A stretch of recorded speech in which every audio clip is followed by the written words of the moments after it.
তথ্যের ভিত্তিতে আমরা এখানে দুইটা অভিযান পরিচালনা করেছি, দুইটা প্রতিষ্ঠানে অনিবন্ধিতভাবে স্বাস্থ্যের জন্য হুমকিকর এরকম কিছু খাদ্যপণ্য বা শিশু খাদ্য সেগুলো আমরা সংরক্ষণ, প্রক্রিয়াকরণ এবং বিক্রয়করণের অপরাধে আমরা 1 লক্ষ টাকা জরিমানা করেছি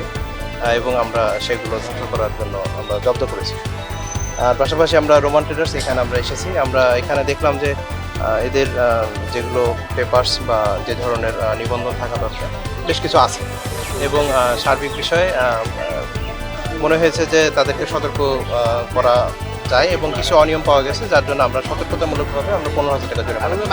ভোক্তা অধিকার আইন। অলরেডি আমরা কোম্পানির অ্যাড্রেস আমরা নিয়েছি এবং যে কোম্পানিগুলো তৈরি করছে আমরা সেখানেও যেন অভিযান পরিচালনা করা হয়, আমরা তথ্যগুলো আমরা সংশ্লিষ্ট ডিপার্টমেন্টকে আমরা দিব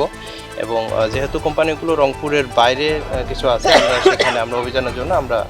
সংশ্লিষ্ট ডিপার্টমেন্টকে মাধ্যমে আমরা জানাবো।